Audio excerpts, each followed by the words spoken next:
Yes. Yes, I admit it. I made Spookies. I am one of the perpetrators. Everything you've heard about this movie is true. Or an outright lie, depending on who's doing the talking. Hello, Alamo Drafthouse. I'm Frank Farel, co-author of the screenplay and primary producer of Twisted Souls, better known under the title Spookies.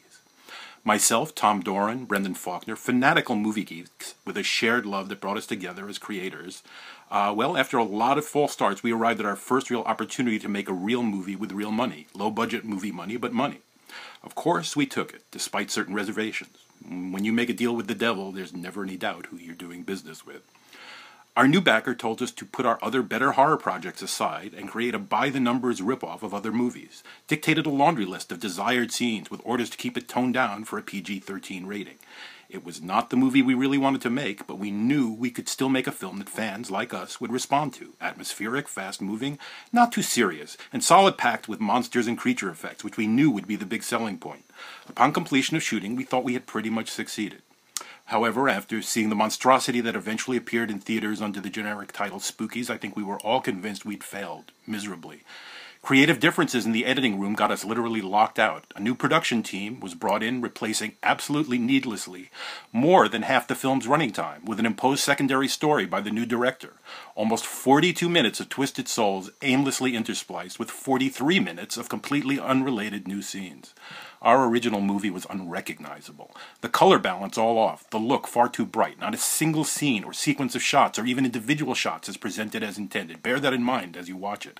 Entire monster and suspense sequences were shortened to accommodate unrelated filler and rambling monologues just to even out that running time, apparently. It was a mess by anyone's standards, and by ours, an all-out disaster. To quote my friend and associate Tom Doran, it will always be a what might have been. If it was going to be a failure, at least it would have been our failure.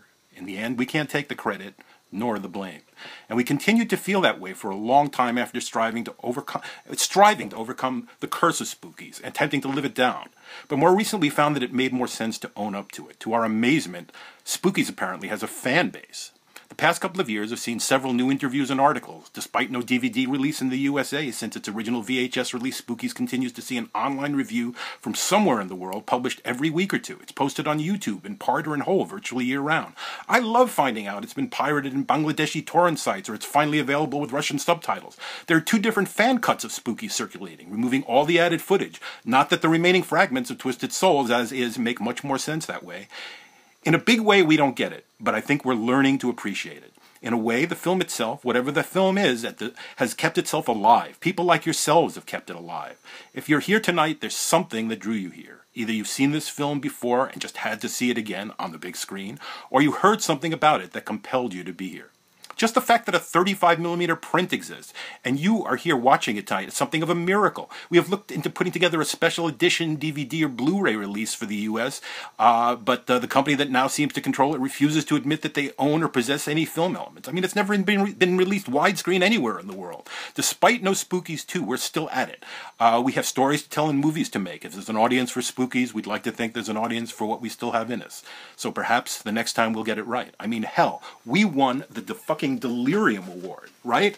Delirium being defined by the dictionary as more or less a temporary disorder of the mental facilities, as in fevers, disturbance of consciousness or intoxication, characterized by restlessness, excitement, delusions, hallucinations, etc.